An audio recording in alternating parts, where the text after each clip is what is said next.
Hello दोस्तों, कैसे हैं आप सभी। I think and I hope कि बढ़िया ही होंगे। और फार्मास्यूटिकल माइक्रोबायोलॉजी पढ़ रहे थे हम लोग। B pharma third semester second year की हमारी बात चल रही थी।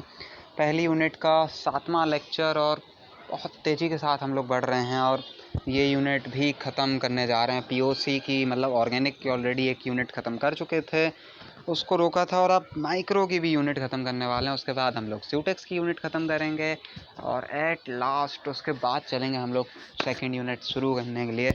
और वो डिपेंड होगा आप लोगों पे। आप जिसकी यूनिट का बोलेंगे मैं उसकी यूनिट शुरू करूँगा और उसको पढ़ाऊँगा।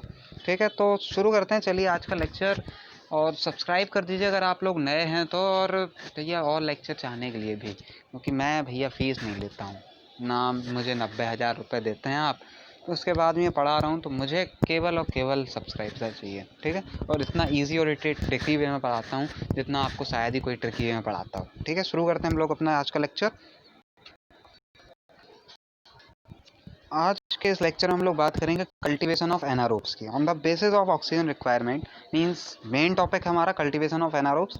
थोड़ा सा हम लोग ऑक्सीजन रिक्वायरमेंट के बेस पे क्लासिफिकेशन पढ़ेंगे छोटा सा, और उसके बाद कल्टीवेशन का टॉपिक कंटिन्यू करेंगे। On the basis of oxygen requirement bacteria can be divided into following different categories. मतलब ऑक्सीजन रिक्वायरमेंट के बेसिस पे ये कुछ 5-6 तरीके हैं जिन पे हम डिपेंड कर सकते हैं। 4-5 मैं बता भी दूंगा। फर्स्ट इज़ एरोब्स, जिन्हें ऑक्सीजन चाहिए होती है। सेकंड इज़ ऑब्लिगेट एरोब्स, जो उससे थोड़ा नीचे वाले। थर्ड इज़ ऑब्लिगेट एनारोब्स, उससे नीचे वाले। Fourth is facultative anaerobes and fifth is microaerophiles. ठीक है, चलिए शुरू करते हैं। धीरे धीरे सब बताते हैं, बहुत ज़्यादा कुछ नहीं है इसमें। छोटा सा लेक्चर है, मतलब सरल लेक्चर है, आसान सा। और बने रहिए, कुछ ट्रिक्स के साथ कुछ ईजी वे में मैं पढ़ा दूँगा और आज का लेक्चर हमारा ख़त्म हो जाएगा। ठीक है, फर्स्ट इज़ एरोब्स, पहले बता दिया था, जिन्हें फ्री एयर में 21% ऑक्सीजन चाहिए तभी वो जी सकते हैं, और बहुत छोटा अमाउंट चाहिए CO2 का। That is bacillus cereus is our example. Second is obligate aerobes, जो मतलब डिपेंडेंट नहीं होते हैं बिल्कुल, लेकिन मिल जाए तो कोई प्रॉब्लम भी नहीं होती उन्हें। ठीक है, तब these bacterias which is not dependent on aerobic respiration, मतलब इन्हें रेस्पायरेशन नहीं करना होता हमारी तरह से। और based on absolute requirement of O2, मतलब एब्सोल्यूट होती है, कोई फिक्स नहीं होती। In order to grow Pseudomonas aeruginosa और मायोसिबैक्टरम ट्यूबरक्लोसिस। ठीक है, दोनों वैसे नाम आपने अभी से पहले सुने ही होंगे, और वो आराम से हैं, और इनको लिख लीजिए। बहुत इजी लेक्चर है, आराम से, छोटा सा टुच्चा टुच्चा सा। Next is obligate anaerobes, these bacterias for which the oxygen is a toxic compound and dies in the presence of O2, मतलब जिनके लिए ऑक्सीजन अभिशाप है, जिन्हें अगर ऑक्सीजन मिला तो वो मर जाएंगे। नेक्स्ट इज फैकल्टेटिव एनारोब्स, जो which are capable of growth under aerobic and anaerobic, मतलब वो किसी भी कंडीशन में चल सकते हैं, लेकिन उन्हें चाहिए एनारोबिक चीज़ें, माने वो रहेंगे। जैसे अपन लोग जो है वो प्रदूषण वाले वातावरण में भी रह रहते हैं। अभी जैसे लॉकडाउन से पहले बहुत पॉल्यूशन था दिल्ली के अंदर, मुंबई के अंदर, उसके बाद भी लोग रह रहे थे और अपन ही रिक्वायरमेंट जो उन्हें ऑक्सीजन चाहिए वो लेके जी रहे थे। इसी तरह ये लोग भी होते हैं कि भले ही ये ऑक्सीजन वाले एनवायरनमेंट में हो, लेकिन ये अपने ज़रूरत की चीज़, माने CO2 CO लेके आराम से जी लेंगे। ठीक है, आगे बढ़ते हैं। हो गया ये 3-4, एक और होगा शायद। खैर 3-4 ही बहुत है यार, काहे को ज़्यादा पढ़ो, ये कोई बहुत इंपॉर्टेंट क्वेश्चन नहीं है। यही 4 पूछे जाते हैं मेनली, और 2 मार्क्स में। तो बस इतना सा लिखो, 2 मार्क्स पक्के। कभी नहीं आया है 5वां वाला। ठीक है, तो यही 4 रट लो आराम से, और रटका लो, याद हो गया होगा इतनी देर में ही। उंगलियों पे याद किया करो भाई, चीज़ें बहुत सिंपल ही पढ़ाता हूँ। प्रिंसिपल की बात करें, main principle of anaerobic cultivation of micro organism is to reduce down and removing of oxygen content present visible the medium inside the medium. Sorry, वो गलत पढ़ लिया था मैंने थोड़ा सा। तो मेन प्रिंसिपल केवल इतना रहता है कि जो एनवायरनमेंट के अंदर ऑक्सीजन है उसको निकाल के ऐसा वातावरण बनाया जाए जहाँ हमारे एनारोब्स आ जाएं। ठीक है, क्योंकि ऑक्सीजन रहेगी तो वो कठिनाई होगी, और कई ऐसे भी होंगे जो मर जाएंगे बेचारे। क्योंकि ऑब्लिगेट एनारोब्स मैंने अभी पढ़ा है आपको। फैकल्टेटिव भी होंगे तो उन्हें भी उतनी आसानी नहीं होगी। जैसे पॉल्यूशन बढ़ गया था अभी दिल्ली में, तो आप लोग अगर दिल्ली से बिलोंग करते होंगे तो आपको पता है कि कितनी परेशानी हुई। अगर आप मान लीजिए नहीं है दिल्ली से और कभी एक ऐसे एरिया में पहुंच जाते हैं जहां कोई गाड़ी बहुत पॉल्यूशन फैला रही है, एक छोटी सी गाड़ी, उसके बाद भी आपको बड़ी परेशानी होती है, बड़ी स्मेल आती है। तो सोचिए इन्हें भी ऐसी परेशानी होगी। तो हमें ऐसी कंडीशन बनानी है जहाँ ऑक्सीजन हो ही ना, जो इनके लिए अभिशाप है। ठीक है, तो ऐसे कुछ मेथड्स यहाँ दिए हुए हैं: candle jar method, anaerobic jar method, anaerobic chamber method, gas spark method, vacuum and gas displacement method, thioglycollate broth method. ये 6 मेथड हैं। चलिए थोड़ा थोड़ा मैं बता देता हूँ उनके बारे में, बाकी डिटेल तो अभी पढ़ ही रहे हैं। कैंडल जार, कैंडल कैसे जलती है? ऑक्सीजन से। तो हम लोग एक जार में कैंडल जला कर रख देते हैं, उसको बंद कर देते हैं एयर टाइट, अंदर जितनी ऑक्सीजन होती है वो कैंडल यूज़ करके जल जाती है, वहाँ ऑक्सीजन ख़त्म। दूसरा एनारोबिक जार मेथड, जो डिज़ाइन ही होता है इस तरह से कि वो एनारोबिक कंडीशन में आए। मीन्स उसमें हम लोग कुछ ऐसी केमिकल रिएक्शंस कराते हैं कि वहाँ का ऑक्सीजन ख़त्म होकर वाटर में बन जाता है। वो आगे बताता हूँ कैसे क्या। फिर एनारोबिक चैम्बर मेथड, जो बनाई होता है, एक मशीन होती है पूरी तरह से, शायद आपने देखी हो, नहीं देखी हो, मैं यहाँ डायग्राम लेके आया हूँ नेट से निकाल के, मैंने नहीं बनाया ना, मेरी ड्राइंग इतनी अच्छी है। आपकी अच्छी है तो इसको बना लीजिएगा, बड़े अच्छे मार्क्स मिलेंगे, एग्जामिनर खुश हो जाएगा। ठीक है, और जिनकी नहीं है तो कोई निश्चिंत रहो, ये क्वेश्चन जो है वो बल्क में आता है। आराम से आप अगर अच्छा मैटर लिखेंगे जैसा यहाँ दिया है, डैश डैश बढ़िया प्रोसीजर लगा के, तो कोई नहीं काटने वाला आपके marks. Next is gas spark method, जो आगे भी दिखाता हूँ। चलिए शुरू करते हैं। वैसे बड़ा लेक्चर करने की ज़रूरत नहीं, क्योंकि बहुत कठिन चीज़ नहीं है, ईजी है। Method of cultivation of anaerobes, शुरू कर रहे हैं अब हम लोग मेन टॉपिक। तो first is candle jar method. This is an old and classical method, मतलब पुराना मेथड है। It is still use for culturing some bacteria such as Neisseria gonorrhoeae. इसके लिए अभी भी ये यूज़ होता है। The method provides an environment of 3 to 5% CO2 preferred by some microbes to survive. Means इतना एनवायरनमेंट ये देता है जहाँ 3 से 5% CO2 रहे और बहुत सारे माइक्रो ऑर्गेनिज्म इस एनवायरनमेंट में रह लेते हैं। एग्जाम्पल के लिए नाइजीरिया गोनोरिया, इसके लिए आज भी ये यूज़ होता है, लेकिन पहले ये बहुत यूज़ होता था, ये ओल्ड मेथड है। ये देखिए, ये है कैंडल जार का एक जार है जिसके अंदर हमारा कल्चर मीडियम रखी हुई है, सस्पेंसल कल्चर भी रखा हुआ है, बैटरी डिस्क भी रखी हुई हैं, बैटरी प्लेट्स बोलते हो भैया, वो भी ग्लास जार है। उसमें हमने लिड लगा के ऊपर से कैप लगा दिया, अंदर एक कैंडल रख दी। बैटरी प्लेट्स में हमारा जो है वो सॉलिड मीडिया है और ट्यूब्स में लिक्विड मीडिया है। 2 तरह के मीडिया होते हैं, आप लोगों को जानकारी है अभी तक। ठीक है, तो आप रख दिए और यहाँ इनके अंदर जो बैक्टीरिया, जो माइक्रोब बनेंगे वो एनारोबिक होंगे, क्योंकि यहाँ कंडीशन एनारोबिक होगी। कैसे? ये कैंडल ऑक्सीजन ले लेगी और जल जाएगी। आगे प्रोसीजर बताते हैं। अब जो प्रोसीजर मैंने बताया वही है। Place the strict agar plates of suspected organism in an invert position in the centre of the jar. अभी मैंने जो पिछला लेक्चर आपको बताया था उसमें, मतलब पिछले या उससे पहले वाला, उसमें मैंने आपको प्लेट्स के बारे में बताया था, स्ट्रीक वाला, स्प्रेड वाला, सीरियल डाइल्यूशन भी मैंने उसमें बोला था, वो आपका होमवर्क है ऐसा। चूँकि सीरियल डाइल्यूशन उतना अच्छा नहीं है जितना मैं आपको पढ़ा सकूँगा, अगर आप खुद पढ़ेंगे तो ज़्यादा अच्छा लगेगा वो। बाकी मैंने जो पढ़ाया था वो उतने काफ़ी थे आपके लिए, क्योंकि वो अकेला एक नहीं पूछा जाता। तो place the streaked agar plates of a suspected organism in an invert position in the centre of the jar. Invert position में रखते हैं। ठीक है, lightened candle is sticked on the surface of inverted battery plate. Battery plate के ऊपर candle रखेंगे। Now seal the jar and make it air tight. मान लो केवल बैटरी प्लेट के लिए प्रोसीजर, ना रखो दोनों। Now seal the jar, seal कर देते हैं। सील कैसे? क्रीम लगा लो आप, फिर कस दो, ऑयल लगा दो, फिर कस दो, तो अच्छा कसता है। कपड़ा लगा के कसती हैं, देखा होगा आपने। अगर कभी कोई कपड़ा ढीला, जो ढक्कन होता है डिब्बे का ढीला अगर होता है तो उस पर कपड़ा या कुछ पॉलीथिन वगैरह लगाई जाती है, उसी तरह से यहाँ वही सीलिंग होती है। और अगर आपके पास एयर टाइट सीलिंग है तो वो कर दो। एयर टाइट सीलिंग जो है वो हम लोग लेबोरेटरी पे नहीं करते, वो ऊपर की जाती है, मतलब अपने प्रैक्टिकल्स में नहीं होता, वो आगे की जाती है। ठीक है, after few minutes the candle stop burning due to the absence of oxygen. Oxygen पूरी ख़त्म कैंडल बंद। Once the flame quit, flame जैसी बंद हो जाएगी, माने जैसे ही उसका जलना बुझ जाएगी, वो 3 to 5% CO2 in that atmosphere will be created. 3 से 5% CO2 वो जल के जब तक बना चुकी होगी, क्योंकि कार्बन है और ऑक्सीजन से रिएक्ट करके CO2 बना देता है। Now place the entire assembly in the incubator at 37 degree Celsius. ये तो रट गया होगा। For 24 to 48 hours in a supervision of any person. By this the growth and colonies of anaerobic bacteria produce. इस तरीके से ग्रोथ हो जाएगी और कॉलोनीज मिल जाएंगी हमें एनारोबिक बैक्टीरिया की, और हमारा पर्पस कंप्लीट। यही तो एम था। कितना आसान था, प्यार से समझा दिया। ठीक है, आगे चलते हैं। अब थोड़ी सी रफ्तार पकड़ते हैं, चूँकि आप एम समझ में आ गया, तरीका समझ में आ गया, करना क्या है वो आ गया। आप थोड़ी रफ्तार से। Anaerobic jar method is our second.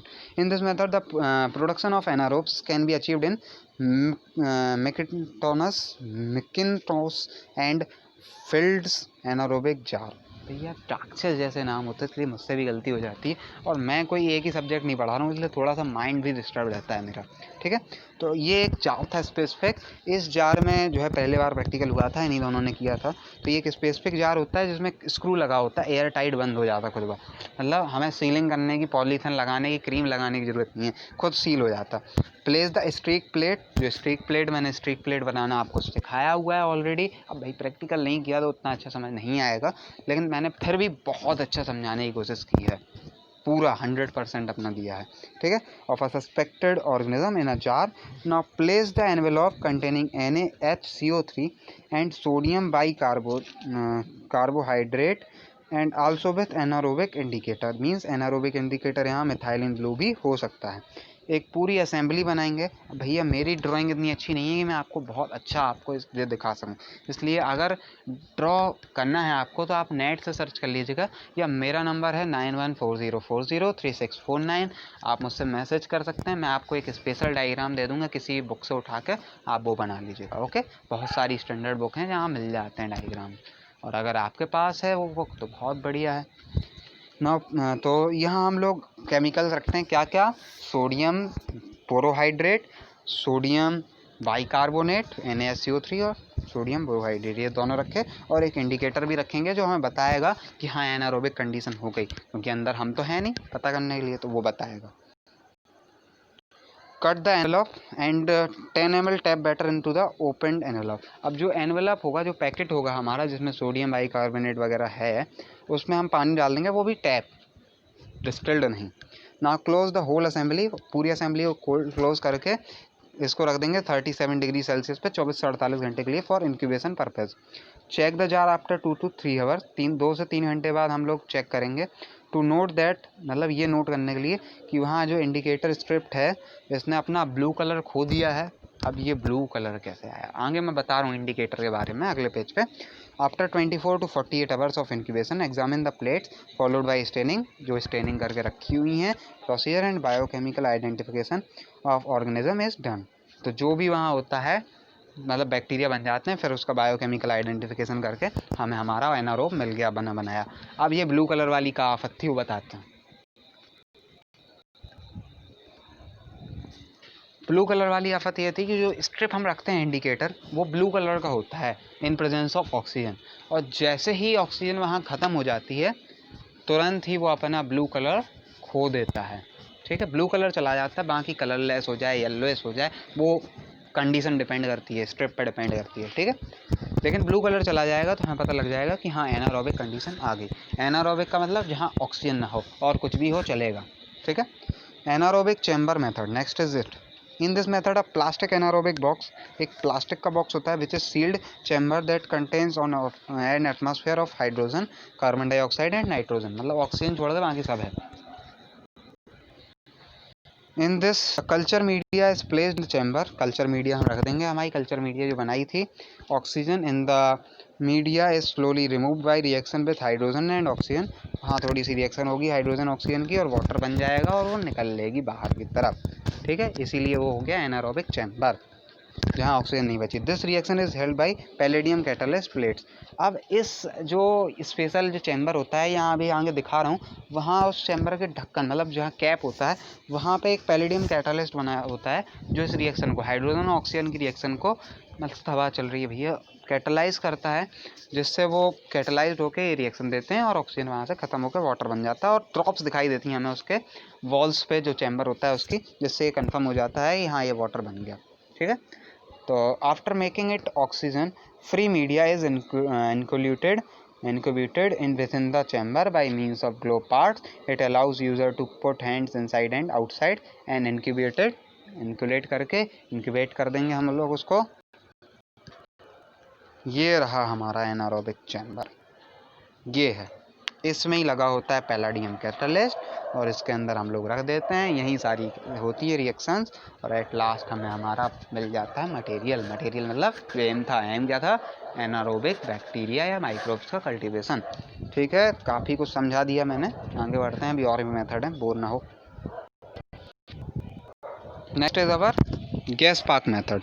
It is available as disposable pocket that contains pellets of sodium borohydrate, cobalt chloride, citric acid, ये भी कुछ कुछ ऊपर वाले दोनों की तरह ही है, citric acid C6H8O7 and sodium bicarbonate, यहाँ भी सोडियम बाइकार्बोनेट है ऊपर की तरह। These chemicals generate hydrogen and carbon dioxide when water is added. जब वाटर हम लोग इसमें ऐड करते हैं, ऊपर भी वाटर ऐड किया था, यहाँ भी करेंगे, तो ये हाइड्रोजन और कार्बन डाइऑक्साइड बनाता है। After placing of inoculated bacteria cell plate in air tight jar, यहाँ भी हम लोग एक एयर टाइट जार लेते हैं, उसमें सबको प्लेस कर देते हैं। The packet of gas park, gas park जो होता है विद वाटर, वाटर के साथ वाटर मिला दिया था, उसके अंदर रख देते हैं and lid is tightly close, बहुत टाइट क्लोज कर देते हैं जिससे बाहर से ऑक्सीजन ना पहुँच पाए। Reaction occurs and oxygen level goes down, reaction होती है, CO2 बन जाती है, कुछ कार्बन जो है सोडियम बाइकार्बोनेट का रिलीज होके उस ऑक्सीजन से रिएक्ट करके कार्बन डाइऑक्साइड बनाता है, कुछ हाइड्रोजन निकलता है, हाइड्रोजन भी था, वो हाइड्रोजन निकल के पानी बना लेता है और ऑक्सीजन फ्री हो जाता है किसी तरीके से। बस आप इतना समझ लो, ज़्यादा भी रिएक्शंस और ज़्यादा डीप समझने की ज़रूरत नहीं, इसको नहीं, ये छोटे छोटे मेथड्स में, यहाँ कोई लॉजिक ही नहीं है, छोटा सा मेथड है, कहाँ पढ़ाओगे डीप। ठीक है, बस हमारा एम जो था वो हो गया। एम था एनारोबिक, अंदर एनारोबिक कंडीशन बना दी, अब जो बैक्टीरिया माइक्रोब होगा वो एनारोबिक होगा, उसको उठा के हम लोग चेक कर लेंगे, आइडेंटिफाई कर लेंगे ज़्यादा है तो। Vacuum and gas displacement method, next is it. In this method, in a closed chamber, the inoculated culture plates are placed. Inoculated culture plates को हम लोग यहाँ place कर देंगे। The chamber contains a vacuum pump, and by this pump, the air is withdrawn. Chamber जो है वो एक वैक्यूम पंप वाला होता है, वैक्यूम एंड गैस डिस्प्लेसमेंट लिखा भी हुआ है, और डिस्प्लेस मतलब निकाल लेना, विस्थापित कर देना। And by this pump the air is withdrawn, इस पंप के थ्रू पूरी एयर ही निकाल ली जाती है।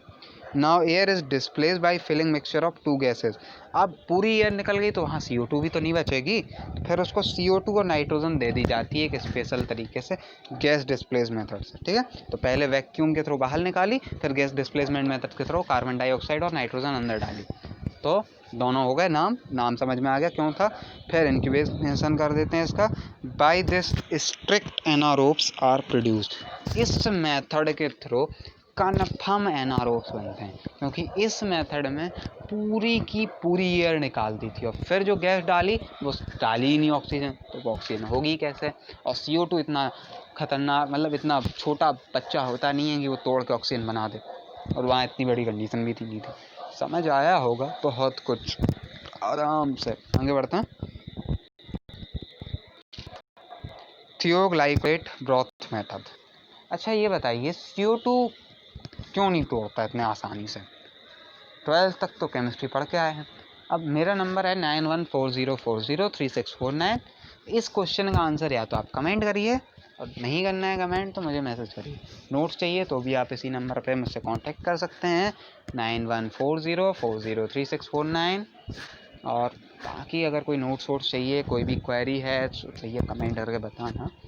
थियोग्लाइकोलेट ब्रॉथ मेथड रह गया, अभी ये और कंप्लीट करते हैं। It is a most common and common method to produce anaerobic environment for microbes by introducing reducing agent। अब reducing agent, रिडक्शन क्या होता, एनालिसिस पढ़ के आए हैं आप अभी ही फर्स्ट सेमेस्टर के अंदर।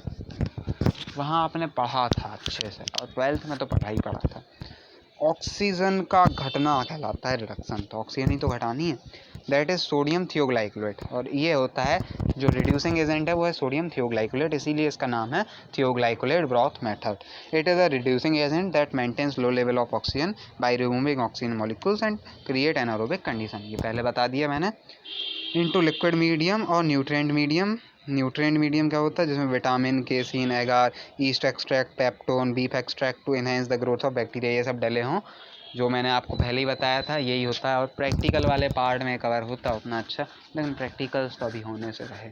बाकी कुछ लोगों ने बोला है मुझसे, लेकिन सर मेरे पास जो है टाइम का बड़ा अभाव है, ठीक है, बहुत कम टाइम है मेरे पास, इस वजह से प्रैक्टिकल्स तो अभी लाने से रहा मैं। लेकिन हाँ, अगर आपका सिलेबस जल्दी कंप्लीट हो गया और आप ऐसे ही साथ दिए रहे, मुझे मोटिवेट करते रहे, सब्सक्राइबर बढ़ाते रहे, व्यूअर्स बढ़ाते रहे, तो मैं एट लास्ट ज़रूर बना लाऊंगा आपके लिए प्रैक्टिकल के वीडियो, और वो आपके बहुत काम में रहेंगे, इतने मेरी बात पक्की है, ठीक है।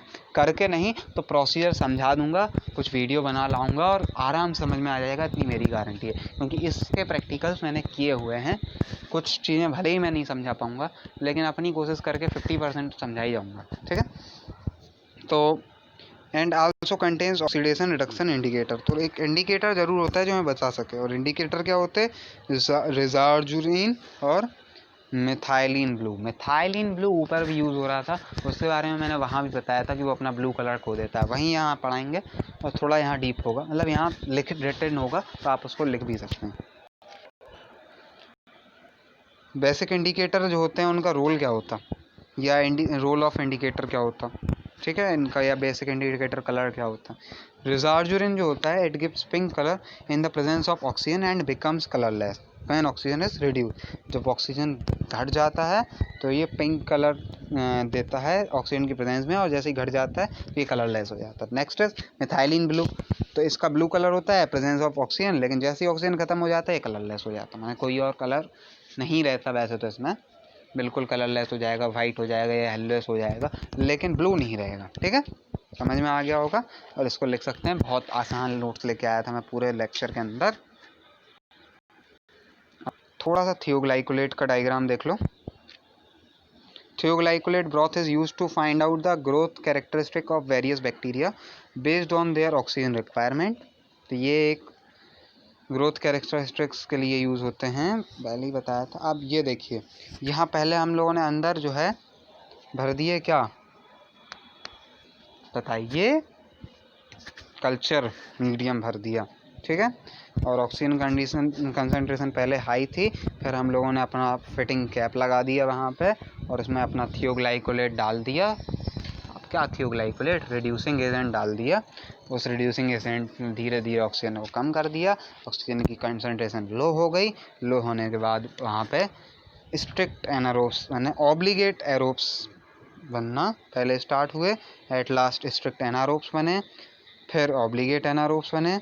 तो एट लास्ट पे ऐसा होगा जब बिल्कुल कम हो जाएगी ऑक्सीजन की कंसंट्रेशन, तब हमें फैकल्टेटिव एनारोब्स मिलेंगे, ठीक है।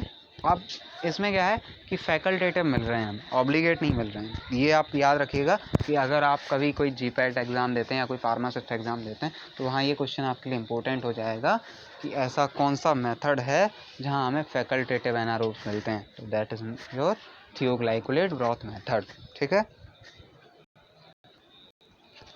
हो गई कहानी, जो रह गया हो, आपको मेरा नंबर यहाँ भी लिखा हुआ है 9140403649, वहाँ नोट्स के लिए, क्योंकि यहाँ मैंने थोड़े से नोट्स जल्दी पढ़ाए हैं, शायद आप बना नहीं पाएंगे, कोशिश फिर भी यहीं से कीजिएगा और समझिए पहले वीडियो को, फिर नोट्स ले लीजिएगा, और कम से कम 2 बार देख लीजिएगा, तीसरी बार देखने की ज़रूरत नहीं है, पूरा याद हो जाएगा। मुझे याद हो गया तो आपको क्या। Thank you for watching this video. Subscribe करिए भैया ज़रूर, सब्सक्रिप्शन बढ़ेंगे तो मैं वीडियो बढ़ाऊँगा, वरना मैं वीडियो यहीं रोक दूँगा। सब्सक्रिप्शन नहीं बढ़ने। कमेंट करिए अगर कोई क्वेरी रह गई हो तो, लाइक करिए इस वीडियो को, if you like it, share करिए अपने दोस्तों के साथ और मोटिवेट करिए, और कमेंट करिए कि मेरा एफर्ट आपको कैसा लग रहा है, क्या कमी है, क्या और ऐड करना है, मैं ऐड करूँगा, ठीक है। मिलते हैं अगले लेक्चर में।